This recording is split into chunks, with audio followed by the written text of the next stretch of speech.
Bien, vamos a continuar el proceso de modelado incorporando el módulo que contempla el consumo de recursos naturales de la sociedad. Antes de comentar, quiero llamar la atención hacia la estructura que ya vemos que va adoptando el proceso de construcción de cada módulo.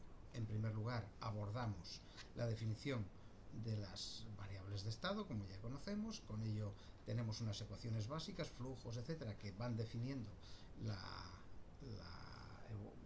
los mecanismos que hacen evolucionar el modelo. Y en tercer lugar, lo que hacemos es realizar un doble trabajo. Por un lado, recibimos como input la realimentación de otros modelos preexistentes que activan y condicionan la evolución del proceso a través de estas variables, de estos ratios que nos identifican las líneas de las trayectorias en las que vamos evolucionando. Y por otro lado, incorporamos en el modelo una secuencia final donde siempre introducimos un conjunto de variables que como cul-de-sac, como punto de destino final, nos proporcionan las claves para poder realimentar el modelo en otros puntos con las consecuencias de las decisiones que estamos evaluando en cada módulo. De esta forma hacemos un módulo autónomo, le cosemos con lo anterior, preparamos la costura con lo siguiente y para ello empleamos estos ratios, estas comparaciones que son las que establecen los tipping points que nos llevan en una dirección o en otra y que son los que en última instancia van a regular el funcionamiento del proceso. Por otro lado, también es conveniente ir recabando cómo hemos ido introduciendo algunos mecanismos de control para evitar que se nos escape el modelo de las manos ante valores inopinados. Por ejemplo, debemos de asegurarnos de que todas las funciones, todas las variables de estado estén acotadas de forma que sean no negativas, cuando son un porcentaje que no pasen de 1, etcétera. Tener esos pequeños controles para asegurarnos de que el modelo queda embridado a moverse por una senda correcta, que es por la que nosotros queremos trabajar. Bien, sin más, empezamos con el módulo de recursos naturales. Lo primero que tenemos que definir es la variable de estado, que es una variable que denominamos recursos, que cuenta con un valor inicial de 900.000 millones. Es una escala que ya ha sido calibrada en el modelo y tiene un único flujo, que es el flujo de desgaste. No aumenta la disponibilidad de recursos naturales en el modelo, sino que simplemente se van gastando. Entonces, el ratio de gasto está acotado a una unidad por periodo, es una escala que va afectada de un multiplicador. Y este multiplicador de nuevo depende del ratio que hemos definido del Material Standard of Living, que es un parámetro que hemos definido inicialmente, pero que todavía no está precisado cómo se genera, pero sí estamos de nuevo utilizando sus consecuencias. Y lo hace a través de una función de transferencia como la que ya estamos acostumbrados a construir, en la que el Material Standard of Living condiciona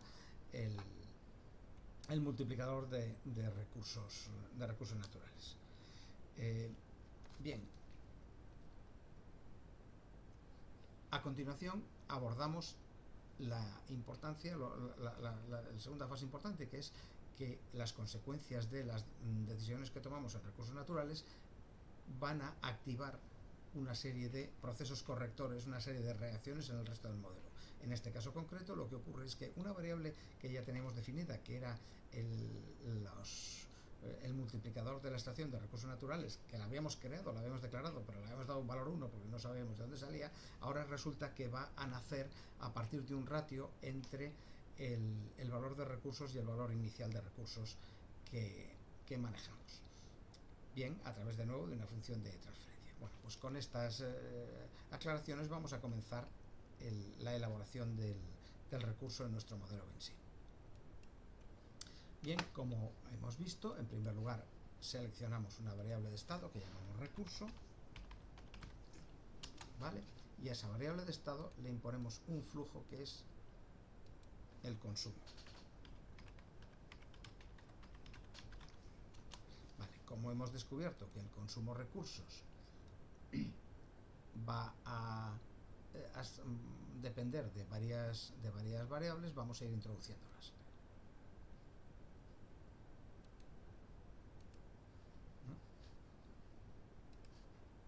Por un lado ponemos uso de recursos normal, ¿vale? Que vamos a establecerle, vamos a darle un valor, aunque hayamos declarado que va a tener valor 1, de acuerdo, unos multiplicadores, un multiplicador de los recursos que llamamos RFMM a partir del Material Standard of Living. Pues vamos a colocar esto por encima, colocamos aquí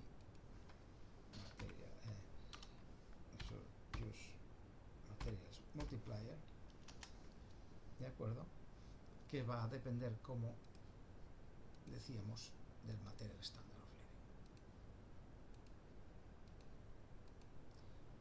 De acuerdo. Una peculiaridad que vamos a introducir es que en este caso, en vez de entrar directamente a definir el valor inicial de los recursos como un número, vamos a definirlo a través de la creación de una variable auxiliar. Esta variable auxiliar que creamos se llama resource initial, ¿vale? Y vamos a establecer que influye sobre la variable recursos. Ahora ya empezamos a programar y decimos, el valor normal, tal y como habíamos acotado, vale 1. Ya han sido calibrados los números para que ese valor pueda ser 1. Luego podremos, al mantener la variable, podemos ajustarla y hacerla y ensayar qué ocurre si empezamos a ahorrar en recursos naturales o si nos volvemos muy manirrotos y gastamos mucho, dedicamos muchos recursos naturales a nuestro bienestar. Respecto del valor inicial, habíamos dicho que era 9 por 10 a la 11. ¿Ok? Perfecto. Y nos queda por definir la variable inicial y lo único que hacemos, el valor inicial de la variable de recursos, atribuimos el valor de esta función y vemos cómo la flecha se ha puesto en oculta, ya no es una flecha expresa, no es una operación expresa, sino que es una condición inicial que condiciona el nacimiento del proceso. Bueno, ¿qué hacemos con estas variables para componer el recurso, el volumen del consumo de recursos? Pues simplemente las multiplicamos. De acuerdo.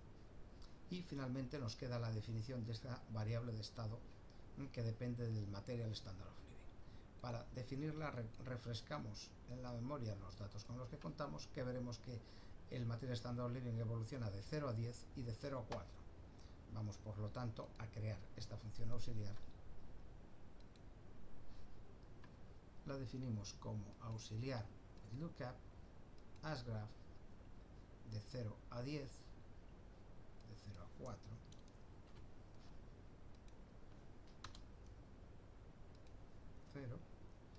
y de 10 a 4.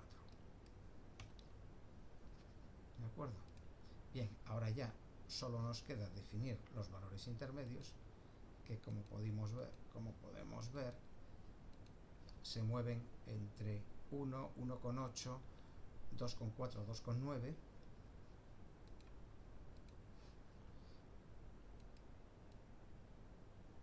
Vamos a ir creando los valores.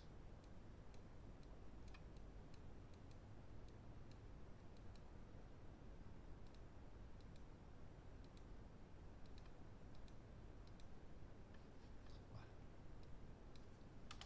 1 para el valor de 2, 1,8 para el valor de 3, 2,4, 2,4 para el valor de 4, 2,9, vale, para el valor de 5,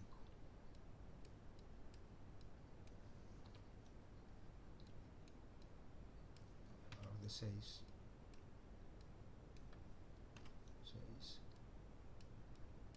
7,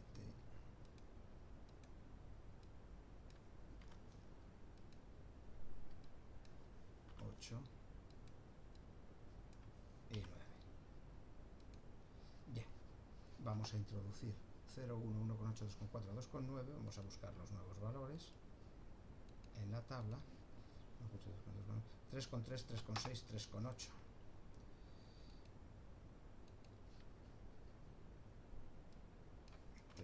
3.3, 3.6, 3.8, 3.9 y el último valor, aproximadamente 4, va a ser 3.95. 3.95. Bien, con esto ya tenemos definida nuestra función de transferencia y lo único que nos queda, como siempre, es establecer que es la variable material standard of living la que define este cambio. Bien, con esto ya tenemos definido nuestro modelo. Vamos a agregar un poco nuestro modelo de recursos naturales. Voy a darle una forma un poco más elegante, ¿vale? Para que las flechas crucen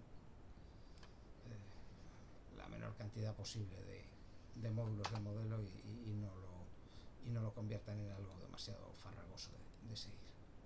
Bien, una vez que hemos establecido, como digo, el cuerpo central del modelo, lo que tenemos es que establecer una serie de unos ratios de control que nos van a identificar en qué dirección empujan al resto de variables del modelo este sistema. En este caso concreto definimos la fracción remanente de recursos naturales con la comparación entre el valor inicial que conocíamos y el valor de los recursos. Y esta variable es la que va a actuar sobre el multiplicador de la extracción de recursos que habíamos definido antes. Bien, pues vamos a construir este ratio.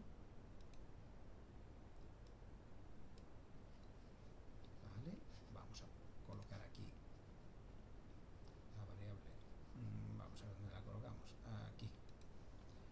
Natural resource.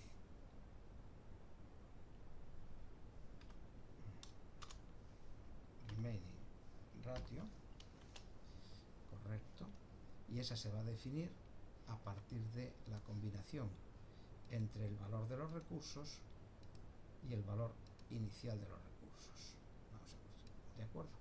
Ya podemos programarla y esta variable va a ser simplemente el ratio de los recursos disponibles entre los recursos iniciales.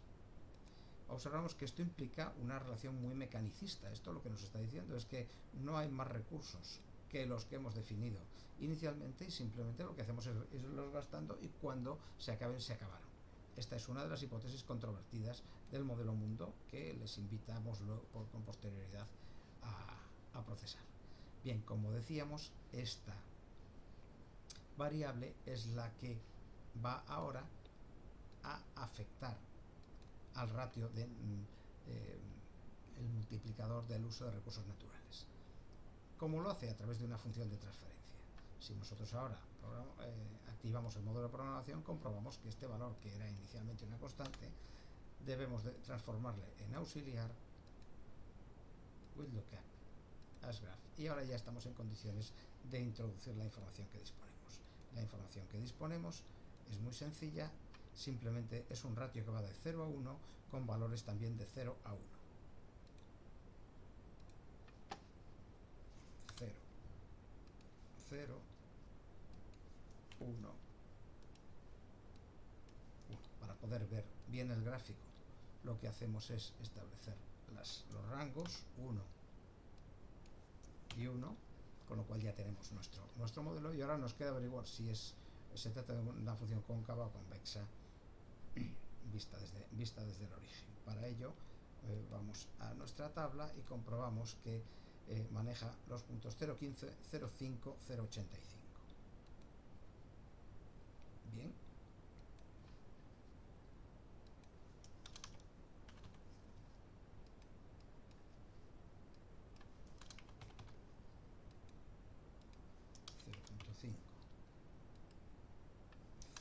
.5, 0.5, 0.75, 0.85. Ya vemos que es ligeramente sigmoidea esta función. Cerramos y solo nos queda por decir quién es el elemento que alimenta. Bien, este proceso lo vamos a ejecutar varias veces a partir de ahora. Creamos un módulo inicial, establecemos unas variables de control que regulan la influencia del módulo creado sobre el resto de los modelos, y con él actuamos sobre nuestros ratios pendientes. De esta forma solo nos van a quedar un par de indicadores a los que habíamos dado valor 1 inicialmente para poder ejecutar el modelo, pero ya podemos volver a probar el modelo y verificamos que efectivamente el modelo funciona y nos proporciona una respuesta que ahora debemos de valorar si es correcta, si no es correcta, etcétera. Vemos que tenemos aquí 3 ratios: el MSOL, el Food Ratio y el Pollution Ratio, que van a tener que ser reactivados. En algún momento van a tener que recibir un input de alguno de los módulos del sistema, y que, como vemos, van a ser muy influyentes. Este indicador va a regular muchísimos fenómenos. De momento tiene valor 1, pero veremos que se va a ver fuertemente, el modelo se va a ver fuertemente afectado por la variable que introduzcamos como realimentación para definir el valor del estándar material de vida. También hay otros indicadores que tenemos aquí que han sido ya calibrados con un valor 1, que tienen que ver con el escalado del proceso. El hecho de que tengamos una cifra concreta para la disponibilidad de recursos con un orden de magnitud ya nos automáticamente ha resuelto esa parte de la interacción con esas variables. Bien, cerramos el modelo, lo salvamos, que siempre es una buena práctica, y ya tenemos construido una nueva fase del modelo. Con esto detenemos el vídeo y seguiremos con el siguiente modelo a continuación.